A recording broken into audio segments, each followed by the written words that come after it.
देखो दोस्तों, आज आपको दोस्तों भाग 4 उसी के आगे आज दोस्तों पढ़ाएंगे लिंग गुणसूत्रों पर उपस्थित जीन में परिवर्तन। जीन में परिवर्तन लिंग उपस्थित में कैसे होता है। ऐसा माना जाता है गुणसूत्रों की संख्या 46 जोड़ी होती है और इसमें 44 पर हम इसे क्या कहते हैं, इसे कायिक कहते हैं, इसे दैनिक या कायिक जन्म कहते हैं। इस प्रकार से अब इस प्रकार से जब कहा जाया करता है तो हमें इसके प्रकार हुआ करते हैं। इसके प्रकार वो होते हैं, एक होता है यक्ष सहलग्न।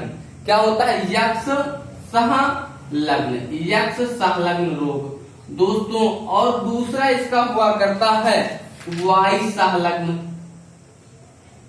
दूसरा होता है वाई सहलग्न रोग। और एक तीसरा जो हुआ करता है इसका यक्ष वाई सहलग्न रोग।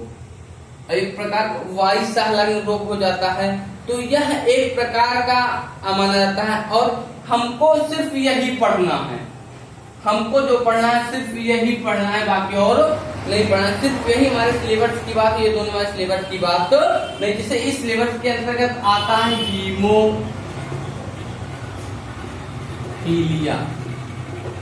हीमोफीलिया और वर्णरांधता।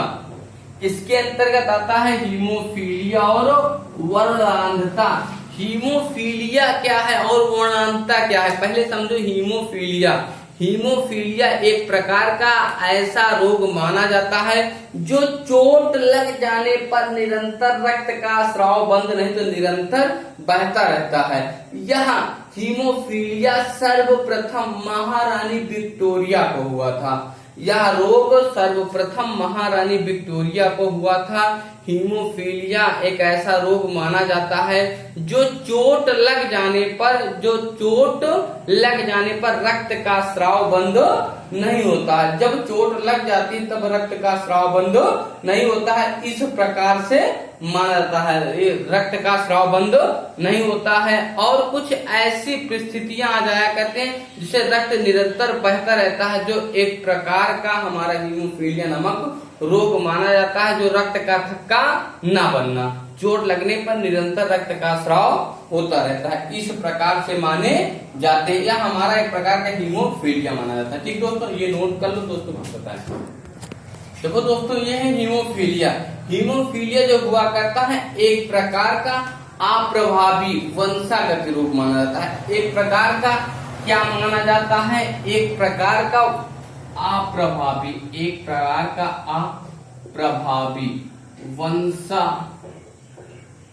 वंशागति माना जाता है। एक प्रकार का अप्रभावी वंशागति रोग माना जाता है। अगर मान लिया जाए, जैसे हम कहते हैं, मान लिया जाए नर जो हुआ करता है, अगर पुरुष किसी रोग से प्रभावित है, तो नर क्या होगा? नर कैसा होगा? रोगी होगा। नर कैसा होगा? रोगी होगा। अगर मान लो कोई मादा के शरीर में यक्ष और यक्ष, तो ये क्या होगा? ये मादा वाहक होगा। ये क्या होगा? मादा वाहक होगा। ये मादा वाहक होगा। अगर मान लो मादा वाहक होगा, यक्ष और यक्ष दोनों पर रोग है, तो मादा कैसी होगी? मादा रोगी होगी। अगर एक पर होता तो मादा वाहक होता। अगर रोग के लक्षण दोनों पे है तभी वह वाहक हो। अगर वाई और यक्ष तो कैसा होगा? नर कैसा होगा? नर सामान्य होगा। एक भी प्रकार का रोगी नहीं, नर सामान्य होगा। अगर यक्ष और यक्ष तो क्या होगी? सामान्य स्त्री होगी। ये सामान्य स्त्री होगी। अब ऐसा कहा जाता है एक हीमोफीलिया संक्रमित रोग हीमोफीलिया यक्ष वाई। एक संक्रमित पुरुष था, उसका विवाह वाहक स्त्री से हो जाता है। उसका विवाह वाहक स्त्री से हो जाता है। ये पुरुष हो गया, ये महिला हो गई। अब उसका वाहक विवाह, अब इसमें समयुग्मकी हुआ, अर्धसूत्री विभाजन, ये कहलाता है जनक। और ये कहलाता है युग्मक।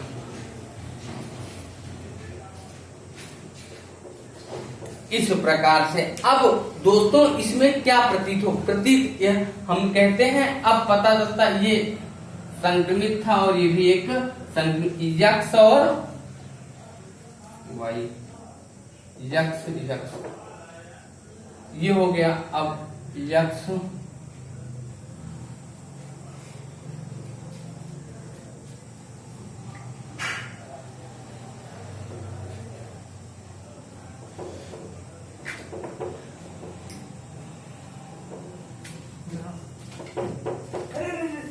अब इसमें दोस्तों देखो इसमें कौन सा कैसे क्या होगा। अब दोस्तों इसमें यक्ष वाई है, इसमें यक्ष वाई, ये सामान्य पुरुष नहीं होगा, ये सामान्य पुरुष एक प्रकार का नर वाहक होगा, एक नर रोगी होगा और ये मादा जो रहेगी एक प्रकार के रोग से ग्रसित नहीं होगी इस प्रकार, और ये मादा रोग से ग्रसित होगी, ये मादा हीमोफीलिया नामक रोग से ग्रसित होगी। इस प्रकार से प्रदर्शित किए जाते हैं तभी यह ऐसा माना जाता है। ये पुरुष जो रहेगा सामान्य रहे, किसी भी प्रकार से रोगों से ग्रसित नहीं रहेगा, इस प्रकार से माना जाता है, इस प्रकार से माना जाता था। इस पर दोस्तों इसे बना लो।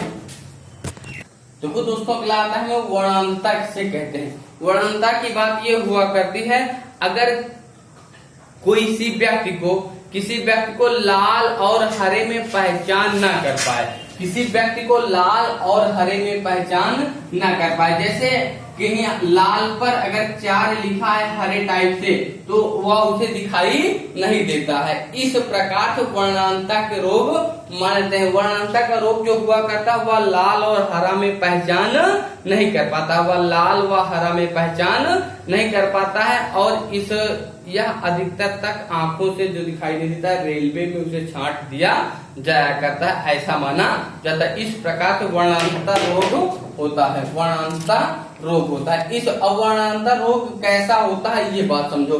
वर्णांता जैसे एक प्रकार का रोगी पुरुष है,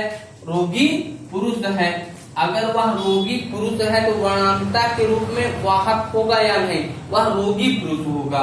अगर मान लो कोई महिला रोगी है, एक पुरुष रोगी, तो वह क्या होगा, सिर्फ वह वाहक होगी। वह कैसा होगी, वह वाहक होगी। अगर मान लो यक्ष सी, और ये कैसा होगा, पूरी तरह से महिला रोगी होगी, वह पूरी तरह से महिला क्या होगी, रोगी होगी। और यक्ष वाई और यक्ष क्या होगा, ये सामान्य होगा, और यक्ष यह क्या होगा, सामान्य। ये नर होता है और यहाँ मादा, यह नर होगा और यहाँ मादा। अब एक बात समझो, वर्णांता अगर किसी पुरुष की एक वाहक स्त्री से, मतलब ग्रसित पुरुष से किसी महिला का वाहक स्त्री का विवाह हो जाता है, तब क्या होता है, तब वाहक होने की बात ये हुआ करती, जैसे ये हमने बना दिया, एक प्रकार का यह वाहक माना जाता था।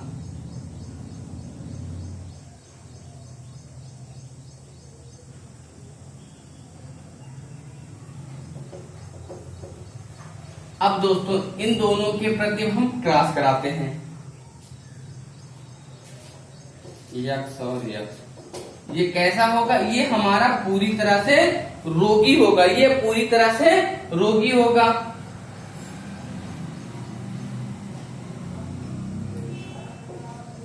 और ये कैसा होगा, ये वाहक होगा, ये कैसा होगा, ये वाहक होगा।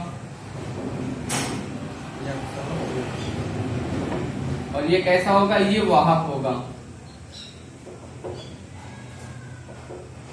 ये कैसा होगा, वो वाहक होगा, ये रोगी होगा। इस प्रकार से वर्णांता रोग माना जाता है। इस प्रकार से दोस्तों मैंने आपका टॉपिक 5 खत्म कर दिया। दोस्तों आपने बहुत अच्छे से पढ़ा।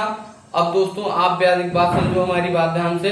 दोस्तों मेरे कुछ क्वेश्चन के जवाब कमेंट बॉक्स में जरूर बताएं। जैसे रक्त की खोज किसने की थी, रक्त के ग्रुप कितने होते हैं, रक्त के ग्रुप कितने होते हैं, और क्या कहते हैं हीमोफीलिया कौन से लिंग निर्धारण का गुण माना जाता है।